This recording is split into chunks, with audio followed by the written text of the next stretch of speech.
അന്താരാഷ്ട്ര വേദികളിൽ കാന്തപുരം ഉസ്താദിന്റെ കൂടെയുള്ള യാത്രാനുഭവങ്ങൾ പങ്കുവെക്കുന്ന ഡോക്ടർ ഹുസൈൻ സഖാഫി ചുള്ളിക്കോട് എഴുതിയ 1021 ലക്കം റിസാല വാരികയിൽ പ്രസിദ്ധപ്പെടുത്തിയ ലേഖനത്തിൽ നിന്നെടുത്ത ഭാഗത്തിന്റെ ശബ്ദാവിഷ്കാരം. 96-ൽ ലോസ് ആഞ്ചൽസിലേക്ക് ഉസ്താദിന്റെ രണ്ടാം അമേരിക്കൻ യാത്ര. പ്രസംഗം പരിഭാഷപ്പെടുത്താൻ എന്നെയും കൂടെ കൂട്ടി. വിസ ശരിയാക്കണമല്ലോ.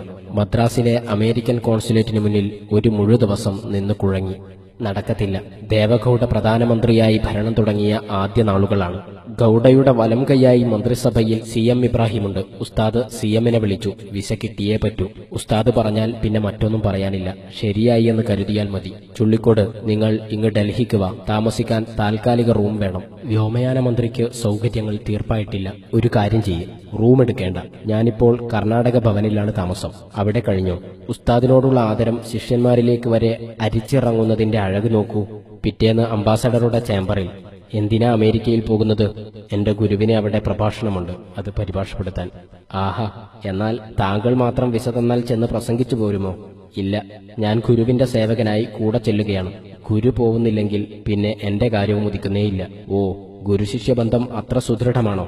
വിസ കിട്ടി, അൽഹംദുലില്ലാ. ലോസ് ആഞ്ചൽസിൽ ലോകത്തെ വ്യത്യസ്ത രാജ്യങ്ങളിൽ നിന്നുള്ള പണ്ഡിതർ അണിനിരക്കുന്ന വിവിധ സെഷനുകൾ നടക്കുകയാണ്. എല്ലാവരും ഭംഗിയിൽ പേപ്പറുകൾ അവതരിപ്പിക്കുന്നു. കൂട്ടത്തിൽ ഒരു സെഷൻ ത്വാഹ റസൂലിന്റെ അപ്രമാദിത്വം എന്ന വിഷയത്തെക്കുറിച്ചാണ്. ഷെയ്ഖുനായുടെ ഇഷ്ടവിഷയം. വിഷയാവതരണം കഴിഞ്ഞു. ഇനി ചർച്ചയാണ്. സദസ്സിൽ നിന്നൊരു ചോദ്യം. അബസ വതവല്ലായുമായി ബന്ധപ്പെടുത്തിയാണ് ചോദ്യം. ജോർദാനുകാരനായ ഒരു പണ്ഡിതനാണ് ചെയർമാൻ. 1-2 മറുപടികൾ വേദിയിൽ നിന്ന് വന്നു. പക്ഷേ സദസ്സ് തൃപ്തരായില്ല. ഉസ്താദിന്റെ ചെവിയിൽ ഞാൻ പറഞ്ഞു, ഇതിന് മറുപടി ഉസ്താദ് തന്നെ പറയണം. എങ്കിൽ നീ ചെന്ന് അധ്യക്ഷനോട് സമ്മതം ചോദിച്ചു നോക്കൂ. ചെന്നു ചോദിച്ചു. ഈ ചോദ്യത്തിന് വേറിട്ടതും സംതൃപ്തവുമായ മറുപടി പറയാൻ പറ്റുന്ന ഒരു പണ്ഡിതൻ ഇരിപ്പുണ്ട്. അങ്ങ് സമ്മതിക്കുകയാണെങ്കിൽ അദ്ദേഹം മറുപടി പറയും. അധ്യക്ഷൻ ഉസ്താദിനെ ക്ഷണിച്ചു. ഉസ്താദ് വേദിയിലെത്തി. ബിസ്മി, ഹംദ്, സ്വലാത്ത്, സലാം ആദിയായവകൾക്ക് ശേഷം എന്റെ ജീവിതത്തിൽ ഏറ്റവും ആനന്ദകരമായ അനുഭവം നല്ല ബുദ്ധിയുള്ള മുതാലിമ്യങ്ങൾക്ക് കടുപ്പമുള്ള വിഷയം ദർസ് നടത്തി കൊടുക്കലാണ്. സ്വർഗത്തിൽ നിനക്ക് എന്ത് വേണമെന്ന് ചോദിച്ചാൽ ഞാൻ അതാണ് തെരഞ്ഞെടുക്കുക. എന്റെ കുട്ടികളോട് ഞാൻ വളരെ ഫ്രീയാണ്. ക്ലാസ്സിൽ എത്ര തവണ വേണമെങ്കിലും സംശയം ചോദിക്കാം. ക്ലാസ്സിന് വെളിയിൽ എപ്പോൾ എവിടെ വെച്ച് വേണമെങ്കിലും കയറി വന്ന് സംശയം തീർക്കാം. ഞാൻ സമ്മതം കൊടുത്തതാണ്. അങ്ങനെയിരിക്കെ നിങ്ങൾ കുറച്ചുപേർ അമേരിക്കയിൽ നിന്ന് എന്നെ കാണാൻ വന്നു. നമ്മളിങ്ങനെ വട്ടമിട്ടിരുന്ന് സംസാരിക്കുകയാണ്.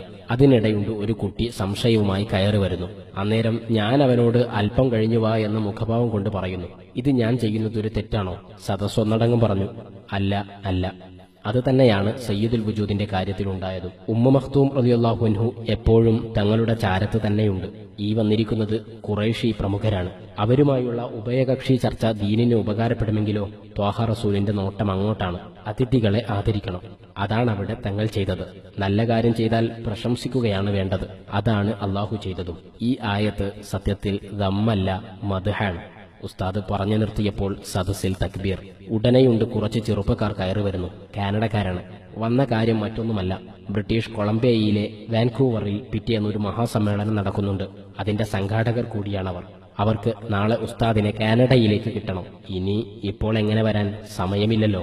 വിസയും മറ്റും ശരിയാകാനാണെങ്കിൽ സമയമെടുക്കും. ഇൻഷാ അല്ലാ പിന്നെയാകാം. അതു പറ്റില്ല, വന്നേ പറ്റൂ. കടലാസുകളെല്ലാം ഞങ്ങൾ ശരിയാക്കാം. സമ്മതം തരികയേ വേണ്ടൂ. എന്താ ചുള്ളിക്കോടെ? യെസ്. എങ്കിൽ യെസ്. പിറ്റേന്ന് വാൻകൂവറിൽ ഡോഗ്ലാഡ് കോളേജ് ഓഡിറ്റോറിയം. തിങ്ങി നിറഞ്ഞ മഹാസദസ്. മുഖ്യാതിഥിയുടെ പ്രസംഗം. അന്നു തുടങ്ങിയ ആ കനേഡിയൻ ബന്ധമാണ് മദീനത്തുനൂറിന്റെ കാനഡ ഹൌസും മറ്റും വരാൻ കാരണമായത്. 98-ൽ ഉസ്താദിനൊപ്പം വീണ്ടും അമേരിക്കൻ യാത്ര.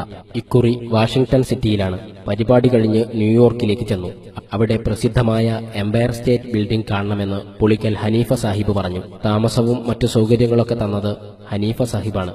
നോക്കുമ്പോൾ നീണ്ടു കിടക്കുന്ന ക്യൂ. ഞങ്ങൾ അങ്ങനെ പിന്നിൽ നിന്നു തുടങ്ങി. അപ്പോഴാണ് മുന്നിൽ നിന്നൊരാൾ ഉസ്താദിനെ തിരിഞ്ഞു നോക്കി മുന്നിലേക്ക് നിൽക്കാൻ ആംഗ്യം കാണിക്കുന്നു. മുന്നിൽ ആൾ വീണ്ടും മുന്നിലേക്ക് നീങ്ങിക്കൊള്ളാൻ ആംഗ്യം കാട്ടി. അങ്ങനെ ഉസ്താദിന്റെ മുഖത്തു നോക്കുന്നവരെല്ലാം മുന്നിലേക്ക് ദിശ കാണിച്ച് വഴിമാറി നിന്നു. മിനിറ്റുകൾക്കകം ഞങ്ങൾ ഏറ്റവും മുന്നിലെത്തി. ക്യൂവിൽ കെട്ടിക്കിടക്കാതെ. പലർക്കും ഉസ്താദിന്റെ വെള്ള വസ്ത്രവും തലപ്പാവുമൊക്കെ കണ്ടപ്പോൾ ഒരു കൗതുകം, ഒരാദരം. പലരും കൂടെ നിന്ന് ഒരു ഫോട്ടോക്ക് പോസ്റ്റ് ചെയ്യാമോ എന്ന് പോലും ചോദിച്ചു. സൗത്ത് ആഫ്രിക്കയിൽ അന്തർദേശീയ ഫിഖ്ഹ് സമ്മേളനം നടക്കുകയാണ്. അതിനിടെ സദസ്സിൽ സംഘാടകർ ഇന്ത്യാ വിഭജനത്തെക്കുറിച്ചുള്ള ഡോക്യുമെന്ററി പ്രദർശിപ്പിച്ചു. ഇന്ത്യാ വിഭജനം ചിന്നയുടെ സ്വപ്നമായിരുന്നെന്നും ഇന്ത്യ വിഭജിതമായതിനാലാണ് ഇവിടെ മുസ്ലിങ്ങൾ എണ്ണം കുറഞ്ഞത്, അല്ലായിരുന്നെങ്കിൽ ഇന്ത്യൻ മുസ്ലിങ്ങൾ ശക്തരായിരിക്കുമെന്നൊക്കെ ആ ഡോക്യുമെന്ററിയിൽ പറയുന്നു. ഇതോടെ പാകിസ്ഥാനികളായ സദസ്യർ ഒച്ചവെച്ചു. സഭ അലങ്കോലപ്പെട്ടു. പെട്ടെന്ന് ഘനഗാംഭീര്യമുള്ള ശബ്ദം മുഴങ്ങിക്കേട്ടു. നമ്മൾ ആലിമുകൾ ഇപ്പോൾ ദീൻ കാര്യം പറഞ്ഞാൽ മതിയെന്നും സങ്കുചിത രാഷ്ട്രീയ വിഷയങ്ങളിൽ നമ്മൾ കൈകടത്തേണ്ടതില്ലെന്നും ഉറച്ചു പറഞ്ഞു. അതോടെ ആ ഷെയ്ഖ് പറഞ്ഞതാണ് ശരിയെന്ന് പറഞ്ഞ് അഗ്നിപർവ്വതം പോലെ പൊട്ടിയ ആ സദസ്സ് പെട്ടെന്ന് മെരുങ്ങി. സംഘാടകരും അത് അംഗീകരിച്ചു. ഡോക്യുമെന്ററി പിൻവലിച്ചു. പ്രക്ഷുബ്ധമായ അന്തർദേശീയ പണ്ഡിത സദസ്സിനെ ഉറച്ച ആജ്ഞാശക്തി കൊണ്ട് അടക്കി നിർത്തിയത് കാന്തപുരം ഉസ്താദായിരുന്നു. നമുക്ക് കല്ലുകളെല്ലാം കല്ലുകളാണ്.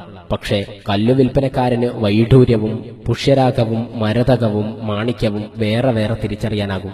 ഉസ്താദിനെ അவ்விധം നമ്മളൊന്നും കാണാത്ത രൂപത്തിൽ പലരും തിരിച്ചറിഞ്ഞ ഒരുപാട് അനുഭവങ്ങളുണ്ട്. അന്താരാഷ്ട്ര സൂഫി സമ്മേളനം നടക്കുന്നു ഈജിപ്തിൽ. അത്തസവ്വുഫ് അൽ അസീൽ വദ്ദക്കീൽ, ആത്മീയത നെല്ലും പതിരും, ഇതാണ് വിഷയം. റയീസുൽ ജാമിയ ഡോക്ടർ അഹമ്മദ് ഉമർ ഹാഷിം അന്ന് സദസ്യരോട് പറഞ്ഞു, ഈ സൂഫി സമ്മേളനത്തിൽ അധ്യക്ഷനാകാൻ അനുയോജ്യനായ ഒരു പണ്ഡിതനുണ്ട്, ഇന്ത്യയിൽ നിന്നുള്ള ഷെയ്ഖ് അബൂബക്കർ അഹമ്മദ്. ഉസ്താദിനെ മനസ്സിലാക്കിയിട്ടാണ് അലി ജുമുഅ ഇവിടെ വന്നത്. മാലിക്കി, ഷദ്ദാദ്, ഉമർ ഹഫീൽ, ഹാഷിം ജിഫ്രി, ഉമർ കാമിൽ തുടങ്ങിയവരെല്ലാം ഉസ്താദിനെ ഉള്ളാലെ അറിഞ്ഞു വന്നവരാണ്. ജാമിയത്തുൽ അസ്ഹറിലെ പള്ളിയിൽ മഹാന്മാർ ഇജാസത്ത് നൽകുന്ന ചടങ്ങ് പണ്ടേയുള്ളതാണ്. അവിടെയും ഷെയ്ഖുനായെ പിടിച്ചിരുത്തി ഇവിടത്തെ മുഴുവൻ പണ്ഡിതന്മാർക്കും ഇജാസത്ത് നൽകാൻ അപേക്ഷിച്ചത് പ്രസ്താവ്യമായ ഒരനുഭവം തന്നെയാണ്. കൃത്യമായ ജീവിതനിഷ്ഠ, ആത്മീയ മൂല്യം, ഏത് തിരക്കിനിടയിലും ചൊല്ലി പൂർത്തിയാക്കാറുള്ള അദ്കാർ, ഔറാദ്, സ്വലാത്തുകൾ, മുടങ്ങാത്ത തഹജ്ജുദ്. ഈ അടുത്ത് പരിപാടി കഴിഞ്ഞ് ഞങ്ങൾ ഉടുപ്പിയിൽ നിന്ന് വരികയാണ്. രാത്രി 1:45 മെഡ്ഗാവിൽ കയറുന്നത്. എനിക്ക് ഉറക്കം വരണമെങ്കിൽ തന്നെ 1 മണിക്കൂർ തിരിഞ്ഞും മറിഞ്ഞും കിടക്കണം. എനിക്ക് ഉറക്കെ പിടിച്ചു തുടങ്ങുമ്പോഴേക്ക് കേട്ടു തുടങ്ങി മുഹമ്മദ് റസൂലുള്ളാഹി സ്വാദിഖുൽ വഅദിൽ അമീൻ എന്ന വെറുതെ. ഞാനത് ഉസ്താദ് ചെല്ലുന്നത് കേട്ട് പഠിച്ചതാണ്. സമയം നോക്കുമ്പോൾ 4 മണി. ഉസ്താദ് ഉറക്കം കഴിഞ്ഞ് വുളൂ ചെയ്ത് തഹജ്ജുദ് നിസ്കരിച്ച് ചൊല്ലാൻ തുടങ്ങി. നമുക്ക് ഉറക്കം പിടിച്ചു വരുന്നതേയുള്ളൂ. നേരിയ നേരം ഉറങ്ങും പോലെ അഭിനയിച്ച് ശരീരത്തെ പറ്റിക്കുകയും സഹചരെല്ലാം ഉറങ്ങുന്നേരം ഉണർന്നിരുന്ന് ആത്മീയാസ്വാദ്യതയിൽ ലയിക്കുകയും ചെയ്യുന്ന ആളാണ് ഗുരുവാവുക, നേതാവാവുക, ഷെയ്ഖാവുക. നമുക്കുറങ്ങാം, പക്ഷേ ഉറങ്ങി മടുത്ത് കണ്ണു തെളിയുന്ന നേരങ്ങളിലെങ്കിലും ഇതൊക്കെയൊന്ന് നോക്കി പഠിക്കാനെങ്കിലും നമുക്കാവണം.